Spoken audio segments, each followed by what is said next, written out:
Your boss didn't call you in for a performance review. He handed you a target on your back. And now, Mill is digging into your family's dirtiest secrets. The air in the office always smelled faintly of burnt coffee and desperation, which, looking back, was an almost perfect metaphor for my life at the time. I was 28, a mid-level project manager at a tech startup that was burning through venture capital faster than a faulty space heater. My name is Alex, and for the last 6 months, my biggest professional worry had been hitting my quarterly KPIs.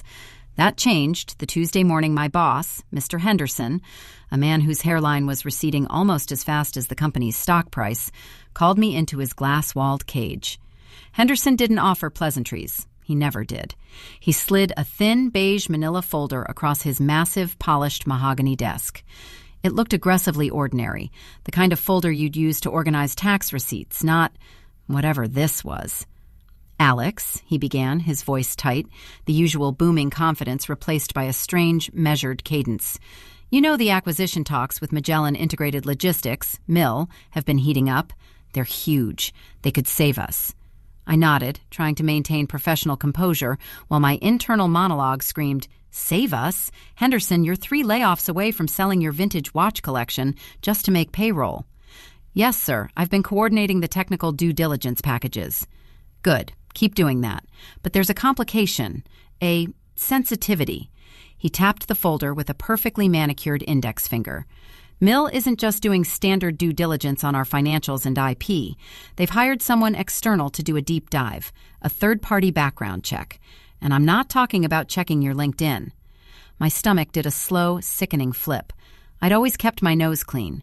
A couple of parking tickets in college, a regrettable phase where I thought I could DIY my own plumbing. Nothing criminal, nothing career-ending. "Sir, with all due respect, what are they looking for? We've provided all corporate records." Henderson leaned back, the leather chair groaning in protest. He looked genuinely uncomfortable, which, for Henderson, was a geological event. "They aren't looking at us, Alex. They are looking at you. Specifically, they are looking at your family." The blood drained from my face, leaving a cold, echoing hollowness behind my eyes. My family. They were the last, quiet, uncontaminated corner of my messy life. My father, bless his stubborn heart, ran a small, struggling independent bookstore upstate. My mother volunteered at the local animal shelter. They were aggressively normal, almost aggressively boring. My family? Why on earth would MIL care about my parents? I managed to whisper. Henderson sighed, running a hand over his already slicked-back hair. "They've hired a specialist, a private investigator. They are digging into the paper trail of the estate settlement after your grandfather passed away 15 years ago. Something about some offshore holdings that never quite reconciled when the estate was finalized. Apparently, MIL sees this as a potential liability risk, or maybe they're just being thorough to the point of cruelty." He pushed the folder closer to me. I managed to intercept a preliminary report. It's thin, but it confirms they are actively working on it. "Alex, if they find anything at all that looks suspicious, even if it's just sloppy accounting from a decade ago, they walk away from the acquisition. And if MIL walks, we fold. You're out of a job, the whole team is out, and frankly, you'll have a major black mark on your resume." I picked up the folder. The weight of it felt disproportionate to its size. I didn't want to look, but I couldn't stop myself. Inside, there was a single glossy photo clipped to a printed internal memo. The photo wasn't of my parents. It was a grainy, slightly zoomed-in shot of my Uncle Michael. Michael, who'd moved to Costa Rica 20 years ago and hadn't spoken to anyone in the family since. Michael, who we'd always vaguely been told was in import/export. The memo underneath the photo had a header. Subject: Unresolved Transactions and Shell Corporation Registrations. M. Sterling. I looked up at Henderson, my throat suddenly dry. Who is M. Sterling? Henderson shifted uncomfortably, avoiding my gaze. That, Alex, is the name the PI has flagged as your grandfather's overseas liaison during the late 90s. And that's the name MIL's detective is currently trying to trace. They are getting very close to finding out what Michael has been up to, and by extension, what secrets your grandfather might have taken to his grave. You need to get ahead of this. Find out what Michael knows or what your father is hiding about that estate settlement before MIL's investigator does." He leaned forward, his eyes suddenly sharp and cold. "Because if this blows up, Alex, I don't know you, and you are going to need to know exactly what dirt they are digging up, because right now it feels like they're about to hit bedrock, and I suspect that bedrock isn't just dusty old tax forms. It might be something much, much darker." That night, I drove the 3 hours upstate to my parents' quiet, dimly lit house. The air was thick with the smell of old books and dust motes dancing in the single lamplight. My father looked up from the ledger he was hunched over, the one that always held the store's meager earnings. "Alex, what's wrong? You look like you've seen a ghost." I set the manila folder on the antique oak table between us, pushing the grainy photo of Uncle Michael towards him. "Dad, MIL has hired a detective. They're looking into Grandpa's estate. They're asking about M. Sterling. Who is he? And why is the acquisition hanging on whether or not you settled this 15 years ago?" My father's hands, usually steady from decades of shelving books, began to tremble violently. He didn't deny knowing who M. Sterling was. Instead, he slowly closed the ledger, his eyes wide and glassy, staring past me toward the darkened hallway. He didn't speak for a full minute. When he finally did, his voice was barely a rasp. "Alex, you need to forget you ever saw that folder. Burn it. Go home. MIL walking away from the deal is the least of your problems." He swallowed hard, looking terrified. "That estate wasn't just about money. 15 years ago, when we finalized everything, your grandfather gave me something. He told me if anyone ever asked about the Sterling account, I was to destroy it immediately and never speak of it. He said it was the only way to keep the family safe." My heart hammered against my ribs. "Destroy what, Dad? What did he give you?" My father stood up abruptly, knocking his chair backwards, and darted toward the hallway, his usual slow gait suddenly frantic. "I thought it was long gone," he muttered breathlessly as he disappeared into the darkness. "I thought we were safe." A moment later, I heard a heavy, splintering thud from the back of the house, followed by a choked gasp. I jumped up, adrenaline flooding my system, and ran toward the sound. I found him standing in the doorway of the tiny, rarely used coat closet, staring down at the floor. On the dusty wooden planks, a small, ornate metal box, one I recognized instantly from childhood as Grandpa's secret treasures box, lay smashed open. But the box wasn't empty. Resting on the torn velvet lining, glistening faintly under the weak light spilling from the hall, was not a stack of old bonds or dusty paperwork. It was a single, thick stack of what looked like passports, all bearing different names, all bearing the same photograph of a much younger, completely unfamiliar man. And taped crudely to the top passport was a handwritten note, addressed to me. "They didn't send a PI, Alex. They sent a cleanup crew. Run." The blood in my ears drowned out the gentle tick-tock of the grandfather clock in the hall. They didn't send a PI. They sent a cleanup crew. The note was written in elegant looping script, the ink startlingly fresh against the aged paper. It wasn't my father's handwriting. It wasn't Uncle Michael's. My gaze snapped from the passport pile back to my father. He was still frozen, staring at the broken box, sweat plastering his thin hair to his forehead. "Dad, who wrote this? What cleanup crew?" He finally registered my frantic tone, blinking slowly as if surfacing from deep water. "Alex, I don't know. I haven't seen that box open since the funeral. I hid it behind the spare insulation in the attic for years. I thought—" His voice trailed off as he looked down at the passports, his face losing all color. "I thought they were just papers, just bad investments your grandfather made before he got out."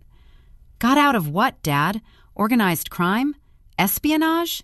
What is going on? Mills' detective is digging into a shady estate settlement, and now we find a stash of fake identities?" I grabbed the top passport. The man staring back at me in the photo had my grandfather's eyes, but a hard, unforgiving jawline I'd never seen on the kindly old man who taught me chess. "It's not your grandfather, Alex," my father whispered, sinking slowly to his knees beside the broken box. "It was his work. When he retired from the bookstore, he told us he was finally done with the logistics business. He said he needed a quiet life after his partner disappeared. Uncle Michael? I asked, the pieces clicking together with the horrible certainty of a trap springing shut. No, not Michael. The other partner. The one who vanished years before Michael left. The one who was always on the phone late at night. Your grandfather, he wasn't just a mild-mannered bookseller. He was M. Sterling's silent partner. He set up the legitimate fronts, the bookshop, the shipping manifests, all of it. He built the exit strategy for their operation. Operation? What operation? I demanded, feeling a cold dread that was miles deeper than anything Mr. Henderson's business troubles could inspire. I don't know the details. He never told me. He just said that if the passports were ever found, it meant the system had failed, and that the people who owned those other identities, the identities your grandfather kept ready for escape, were now active targets. A sudden, sharp noise from the front of the house snapped us both rigid. It wasn't the sound of a car pulling up. It was too clean, too precise. It was the sound of a lock cylinder being professionally defeated. Someone was picking the front door lock. My father scrambled backward, clutching the edge of a dusty armchair, his breathing ragged. They're here, the cleanup crew. They followed you. How could they follow me? I came straight here. The phone, Alex. They track everything. Henderson, he sold you out the second he handed you that folder. He's trying to appease MIL by offering up the family as a distraction. Panic seized me. I shoved the stack of passports into the waistband of my jeans, clumsily stuffing the broken box under the armchair.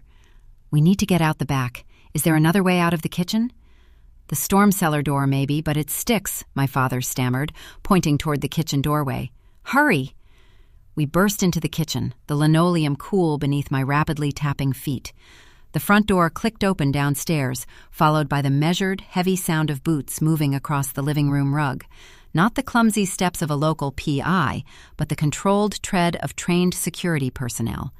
They were moving slowly, methodically clearing the house. I yanked open the heavy wooden door to the storm cellar. It groaned open an inch, revealing stairs descending into utter blackness and the damp smell of earth. Go, go, my father hissed, shoving me forward. I took the first 2 steps down just as 2 shadows detached themselves from the kitchen doorway. They weren't wearing trench coats. They were dressed in dark tactical gear, utterly silent, and their faces were obscured by balaclavas. They moved with terrifying efficiency. One of them lunged for my father, tackling him before he could even raise a warning shout. A dull, sickening impact echoed through the small house. "Dad!" I screamed, turning back up the stairs. The second operative, the one closest to the cellar entrance, didn't hesitate. He didn't draw a gun. Instead, he snatched a heavy cast-iron skillet from the stove rack, spun, and brought it down with savage force against the doorframe right beside my head. The wood splintered, sending shards flying. I tumbled down the rotten wooden steps, landing hard on the dirt floor of the cellar, the air knocked out of me. I scrambled backward into the absolute dark, pressing myself against the cold earthen wall. Above me, the muffled sounds of struggle were quickly replaced by silence. Then the heavy tread of boots moving down the steps toward me. They knew I was down here. They knew I had the evidence. A beam of powerful tactical flashlight cut through the blackness, blinding me. The light swept across the cellar, rows of dusty canned goods, ancient jars of pickled beets, and then it stopped on me. "Freeze! Hands where we can see them," a voice commanded from the top of the stairs. It was modulated, artificial, completely devoid of human tone. I threw my hands up defensively, my breath hitching, feeling the passports press painfully against my lower back. I could hear the boots descending, one deliberate step at a time. As the operative reached the bottom step and leveled the light directly into my eyes, I noticed something chilling that the flashlight's glare had initially obscured on the earthen floor beside me. Embedded deep in the soil, half covered by loose dirt, was a small, silver object. It looked too ornate, too expensive to be random junk. As the operative took his final step toward me, I risked a quick glance down.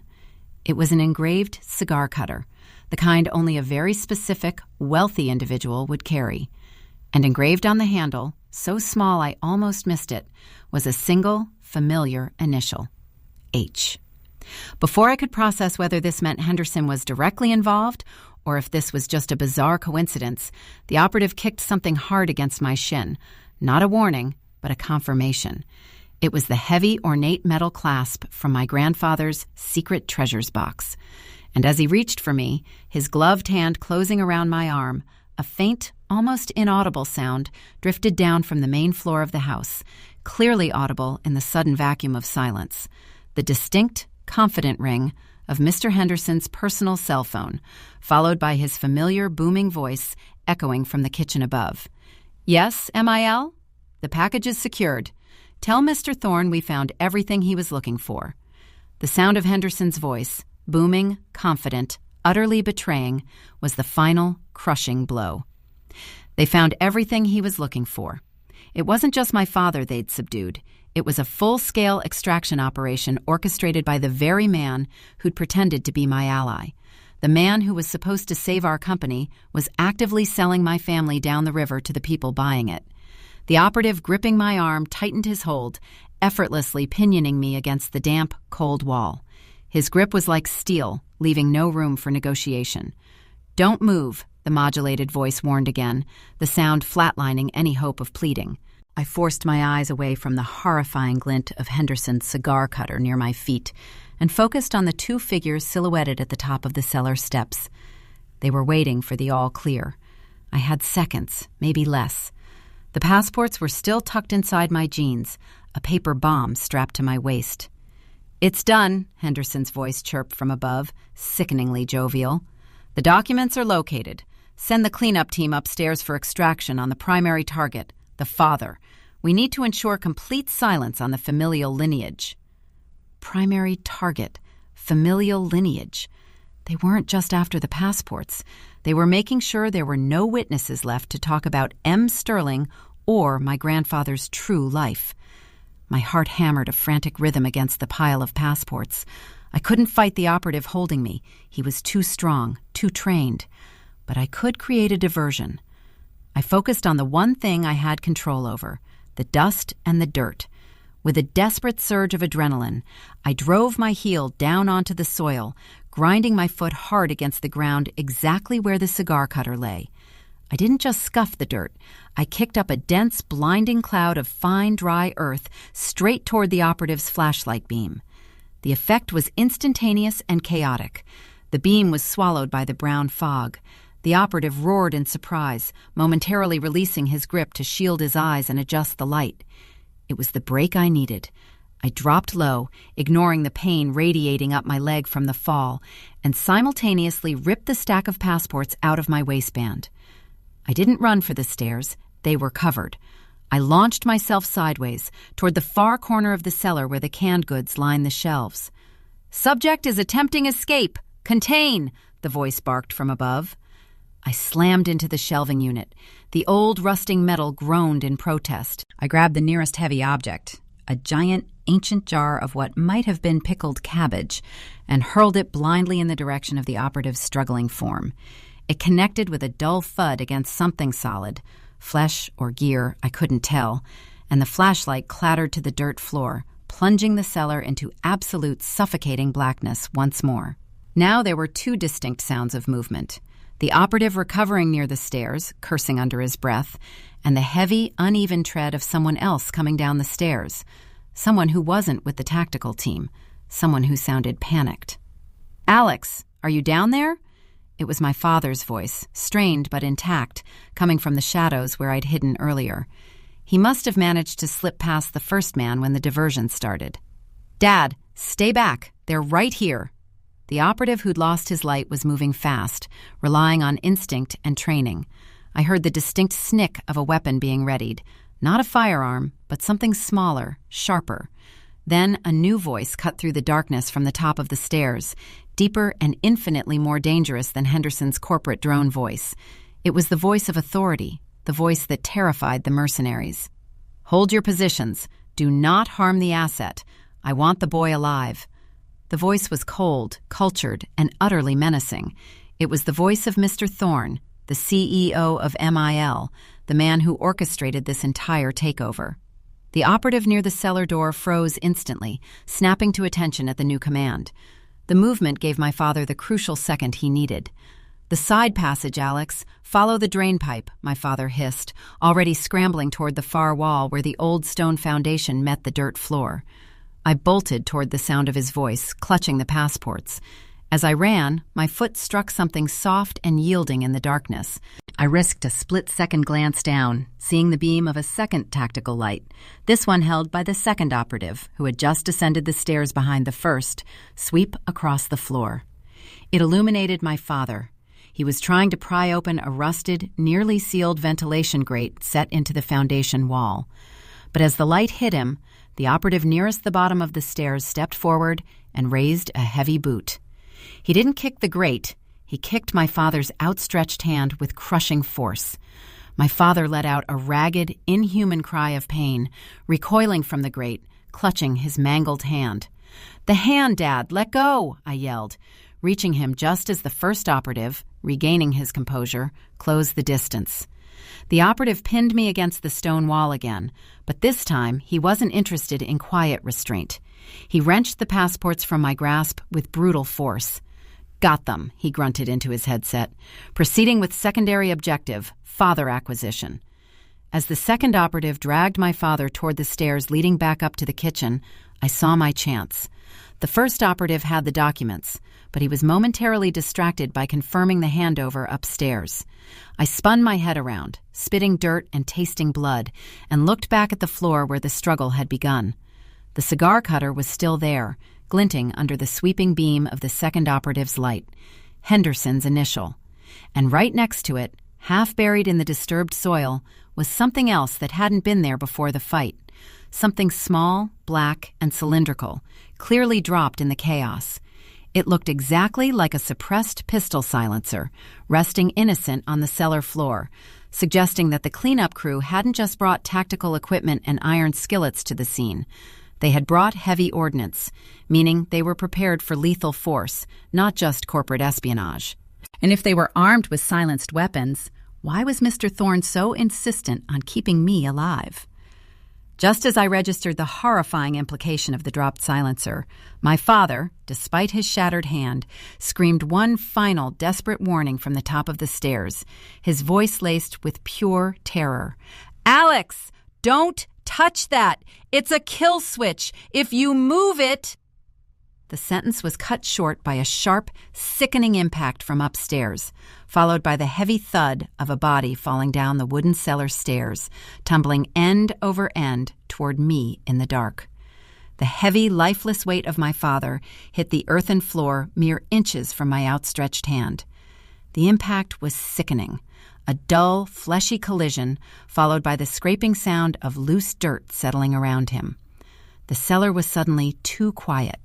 The only sound, the frantic, ragged breathing that I realized was my own. The tactical light from the second operative, the one who'd kicked my father, swept down in a chaotic arc, finally catching the scene. My father lying crumpled at the bottom of the steps, and me frozen between the dead weight and the discarded evidence. The operative with the silencer slung across his chest, the one who had secured the passports, loomed over me. He didn't look down at my father. His focus was solely on me, the remaining liability. "Target confirmed down," the operative relayed calmly into his headset, his voice completely steady despite the carnage. "Secondary asset is down. Securing primary remaining subject now." The first operative, the one who had initiated the physical confrontation, immediately began securing the evidence, moving toward the discarded cigar cutter and the fallen silencer. I didn't look at my father. I couldn't afford to. My mind was racing, trying to connect the pieces. The kill switch near the cigar cutter, the suppressed weapon, Henderson's betrayal, Thorne's command to keep me alive. "Why alive?" I choked out, pushing against the operative holding me, testing the strength of his hold. It was useless. He was immovable. "You killed him. Why keep me alive?" The operative ignored me, his attention momentarily diverted by the confirming nod from his partner, who was now stuffing the passports into a reinforced evidence bag. "Thorne wants the subject," the second operative stated flatly, his voice also modulated. "Primary directive remains. Bring the asset up alive." Asset. That was the word that chilled me to the core. I wasn't a hostage. I was property they needed for a specific transaction. I glanced desperately at the cigar cutter, Henderson's initial H, and then at the silencer lying just beside it. If that was a kill switch, what did it activate? A bomb? A tracking beacon? My eyes darted to the only other feature in the cellar, the heavy, rusted ventilation grate my father had been trying to open before his hand was broken. It was set low in the foundation wall, maybe 3 feet high, clearly designed for airflow, but now looking like a potential, albeit tiny, escape route. The operative holding me began to drag me toward the stairs. I fought, kicking backward, aiming for shins and knees, but he was professional, neutralizing my movements with brutal efficiency. As he hauled me across the dirt floor, my trailing hand swept across the ground, not toward the silencer, but toward the far wall, toward the faint, musty scent of the open grate. "The passports are secure," the first operative reported, climbing the steps toward the kitchen, the evidence bag dangling from his hand. "What about the body?" "Leave it," Thorne's voice boomed from above, laced with cold impatience. "Get the boy to the extraction point. We're moving in 10 minutes. The second operative shoved me roughly toward the cellar stairs. As I stumbled upward, my foot caught on the edge of the grate my father had almost opened. In that brief, jarring moment, I didn't just brush it. My momentum slammed my shoulder against the rusted metal frame. The grate didn't budge open further, but the impact caused a cascade of loose mortar and fine dirt to fall away from the surrounding foundation stones. And lodged deep within the cavity revealed by the falling debris wasn't more dirt or more canned goods, but something metallic and impossibly smooth. It was a USB drive, the size of a thumb, encased in titanium and clearly designed to withstand immense pressure. It looked military-grade, perhaps even extraterrestrial in its flawless construction. I realized, with a sickening jolt, that this wasn't just my grandfather's hidden life they were after. This USB drive, this piece of data, was what MIL really wanted, and the passports were just the noise to distract the authorities while they retrieved it. Henderson hadn't sold me out for the deal.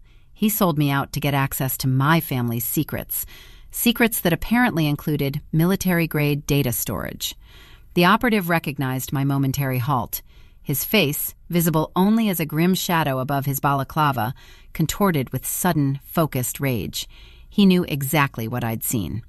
"Drop it," he snarled, lunging forward, not for my throat this time, but directly for the foundation wall where the drive was lodged. But I was faster. Driven by the image of my father's broken hand and the chilling certainty that Henderson had murdered him for this specific piece of information, I snatched the titanium drive from the wall cavity. The operative roared, slamming his full weight against me, knocking the wind out of me as we both collapsed against the damp stone. His hand shot out, grasping for the drive. "No!" I gasped, gripping the cold metal so hard my knuckles ached.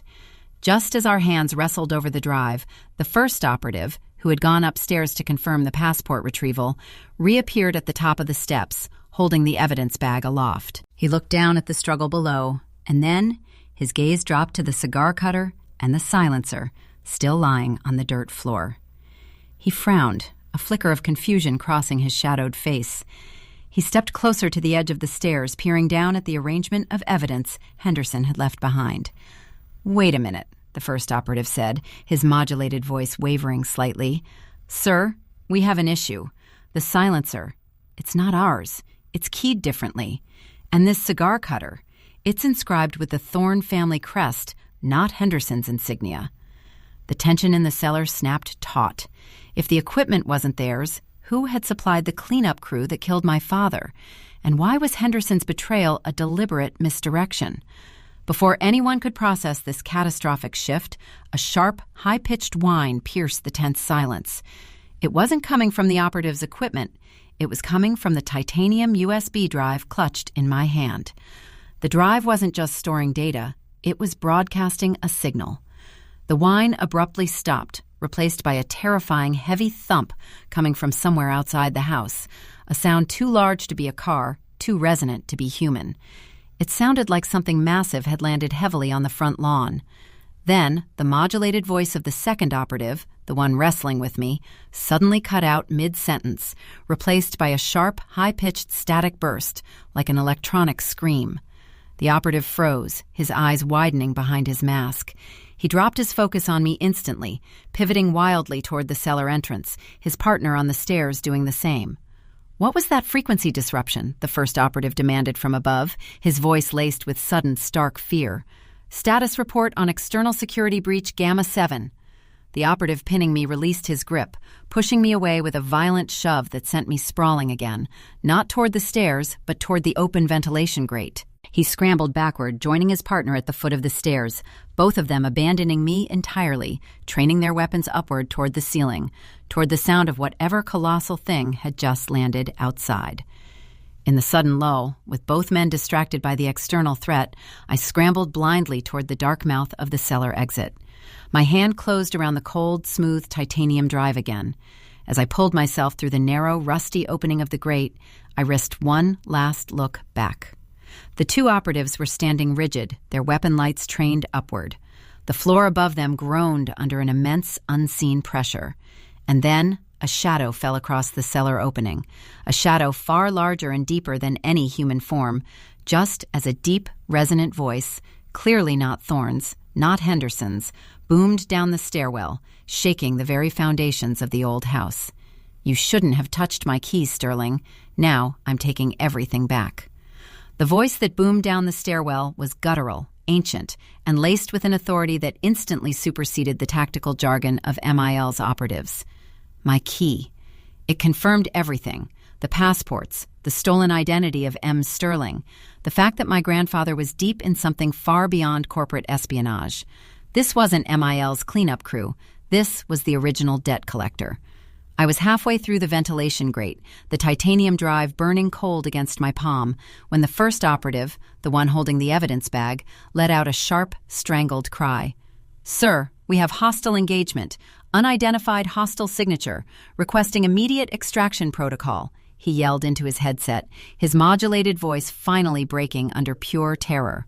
The second operative, the one who'd been wrestling me, didn't wait for orders. He spun, throwing the grappling hook mechanism of his tactical light upward toward the ceiling joists, intending to retreat back into the house structure, abandoning the cellar. But the entity outside wasn't waiting for them to retreat. A searing, white-hot light suddenly blasted through the kitchen doorway above, so intense it illuminated the entire cellar, casting stark, grotesque shadows of the two operatives frozen mid-climb.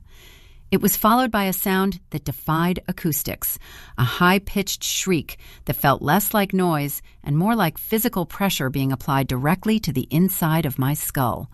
The two operatives convulsed violently, dropping their weapons and clutching their helmets.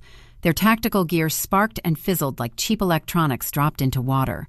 They didn't fall down the stairs. They were seemingly pushed backward by an invisible, violent force, slamming against the far wall of the kitchen with concussive impact. This was not a corporate takeover. This was a hostile retrieval orchestrated by something operating on a completely different level of threat. I wrenched my body through the narrow opening, finally tumbling out onto cool, wet grass in the overgrown back garden, clutching the USB drive to my chest. The air outside tasted cleaner, sharper, even as the sounds of chaos echoed from the house. I didn't look back at the house, not even when I heard a final, wrenching sound, the sound of splintering wood as the rear storm door was torn clean off its hinges. I ran, not toward the road, but deeper into the dense, untamed woods that bordered the back of my parents' property, the woods my father had always warned me never to enter because of the bad foundations. Behind me, a massive, heavy footfall crushed the rotten porch steps. I risked a glance over my shoulder. Standing silhouetted against the wreckage of the kitchen doorway was not one giant shadow, but two. One was clearly the commanding voice, tall, broad, wearing dark, non-standard military attire, and carrying no visible weapon, though his posture radiated lethal intent. The other figure was far more disturbing. It was the figure of Mr. Henderson. Henderson from the office, pale and trembling, being physically supported by the second, bulkier figure. Henderson looked utterly broken, staring at the wreckage he'd caused. He wasn't controlling this. He was a pawn who'd tried to play the wrong game. The commanding figure, the true M. Sterling, or perhaps the entity who owned the passports, spoke again, his voice carrying easily over the rustling leaves. The data is gone. The decoy asset is neutralized. Henderson, you failed to secure the access point. You traded the key for a cheap acquisition deal. Henderson whimpered something incoherent. The imposing figure simply nodded to his silent backup. The cleanup is now complete. Retrieve the boy.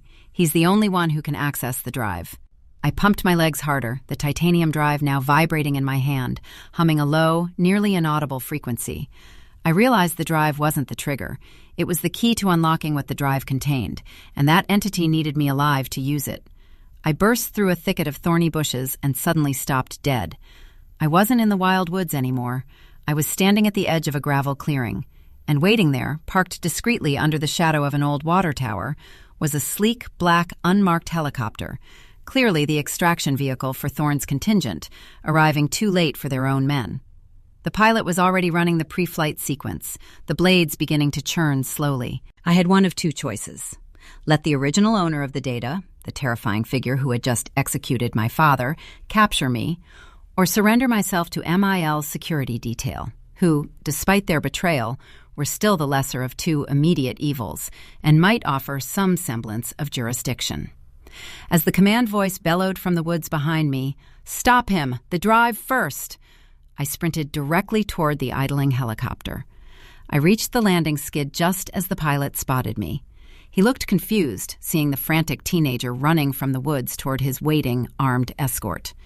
The pilot instinctively reached for his radio, preparing to report the approaching threat. "Don't call them," I yelled, slamming my hand against the titanium drive onto the helicopter's metal chassis, the vibration intensifying wildly. "They're compromised. Henderson lied. They're all Thorne's people. You need to listen to me." The pilot hesitated, his hand frozen over the mic. Before he could respond, a dark shape launched itself from the tree line. The second tactical operative, having successfully navigated the cellar chaos, was soaring through the air toward me, covering the distance with a terrifying, desperate leap. He was going for the drive. I didn't have time to explain. I didn't have time to prove anything. All I had was the drive, the certainty that my father was dead because of this secret, and the knowledge that the real threat was closing in fast. With a final surge of desperate courage, I hurled the titanium drive, the key to M. Sterling's entire hidden network, the secret that got my grandfather and father killed, not into the helicopter, but directly into the spinning rotor blades above. The world dissolved into noise and light. The titanium drive made contact with the rapidly rotating metal with a sound like a thunderclap amplified 1,000 times. A blinding blue-white energy arced outward from the impact point, engulfing the helicopter instantly. The rotor blades disintegrated. The cockpit exploded in a shower of molten metal, and the entire aircraft folded inward, crashing into the gravel clearing in a roaring plume of fire and shrapnel. The blast threw me backward, tumbling into the relative safety of the undergrowth. When the ringing in my ears subsided enough for me to see, the clearing was consumed by flames. The helicopter was a wreck. I crawled forward, gasping, expecting the M. Sterling figure to emerge from the smoke, enraged. But the woods were silent again. I staggered to the edge of the clearing. The two operatives were gone, incinerated by the sheer force of the data discharge. And the imposing figure of the true M. Sterling? He was gone too. There was no sign of him, or Henderson, or even the scattered remains of the MIL security team. Only the smoldering wreckage of the helicopter and the faint, acrid smell of burnt circuitry hanging in the air. I was alive, I was injured, my family was gone, and the secret that nearly destroyed me was incinerated, a ghost in the flames. I looked down at my hands, empty now. I had destroyed the evidence, but the silence was the scariest part. I had escaped the cleanup crew, but I hadn't escaped the network. I stood up on trembling legs, turning away from the inferno, knowing that somewhere out there, the people who controlled the system, the ones who paid Thorne, the ones who commissioned Sterling, were still waiting. They had lost the key, but they knew my face, and they knew I was the last one who knew the truth about the logistics business. I started walking toward the distant highway lights, alone, knowing that the story wasn't over. It had just entered a new, far more dangerous chapter, one where I was the only target left in play. I had survived the initial excavation, but I was walking into the open field, and I knew, with chilling certainty, that the real hunt had only just begun.